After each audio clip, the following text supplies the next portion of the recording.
Hello everyone and welcome to another thought-provoking video. We've all been there.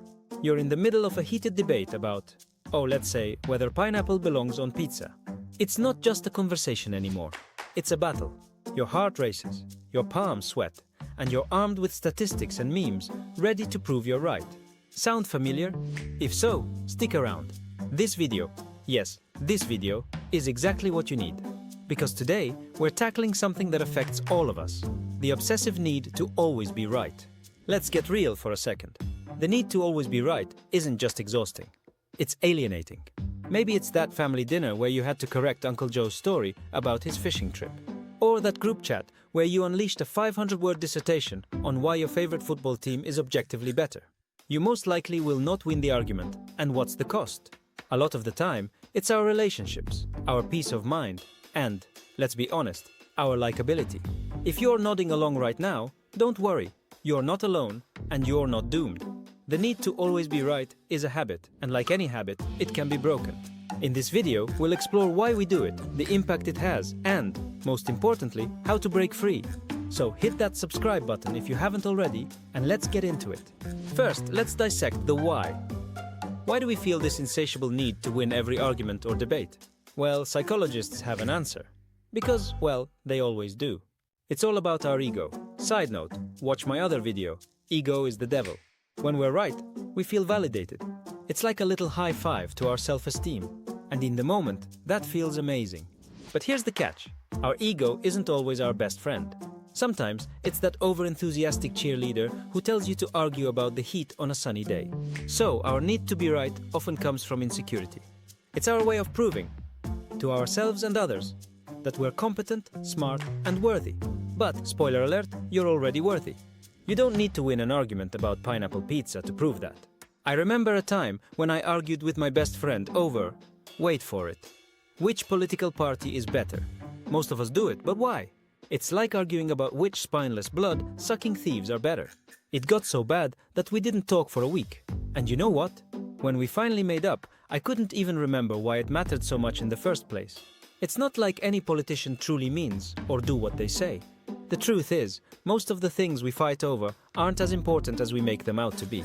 And don't get me started on people arguing over religion. People are killing one another over those arguments. Now, let's talk about the damage. Because as much as our ego loves a good win, constantly needing to be right comes at a price. For one, it can destroy relationships. Nobody likes being around someone who can't let things go. Imagine this. Your friend says they love running, and you launch into a 10-minute lecture on how running damages your joints over time. Congratulations, you've just tried to suck the joy out of their favorite activity. And then there's the stress.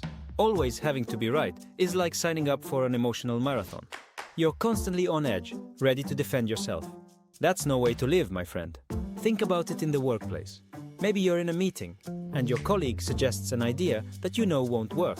Instead of calmly discussing alternatives, you interrupt and spend the next 5 minutes dismantling their suggestion. Sure, you might have proven your point, but you've also made a colleague feel small and yourself look like a complete douche. And guess what? Collaboration just got a whole lot harder. Alright, now for the good stuff. How do we break free from this mindset? Here are 5 actionable tips. 1. Practice active listening. Step 1. Shut up and listen. No, really. When you're in a conversation, focus on understanding the other person instead of planning your rebuttal. Ask yourself, what can I learn here? You might be surprised. 2. Embrace the phrase, you might be right. This one's a game changer. Instead of going full debate club, try saying, you might be right. It's disarming, respectful, and, let's be honest, saves you from a lot of unnecessary drama. Imagine this. Your sibling claims that their favorite movie is the best of all time. Instead of pulling out your phone to fact-check them, you simply say, you might be right. Cue the shocked faces. But guess what? The dinner stays peaceful, and you avoid a pointless debate. 3. Choose peace over being right. Ask yourself, would I rather be right, or would I rather be happy? Spoiler, happy feels way better. You know those arguments about which route is faster. Instead of insisting on your way, let the other person choose. Even if it takes 5 minutes longer, you've saved yourself 30 minutes of tension. Now, if you both were really smart, you would have just used Google Maps. 4. Learn to laugh at yourself.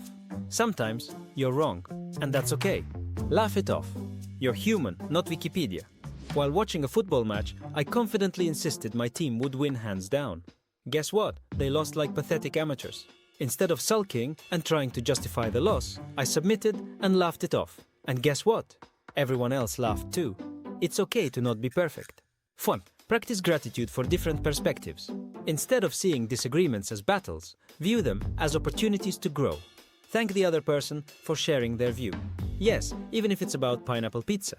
A friend once challenged my opinion on a book I loved. At first, I felt defensive.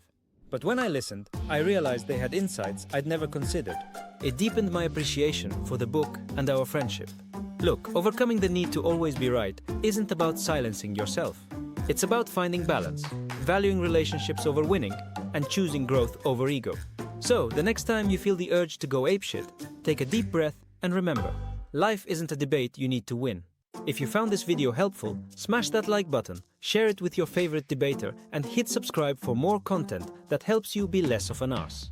Remember, you've got this. And you don't need to be right all the time to prove it. See you next time.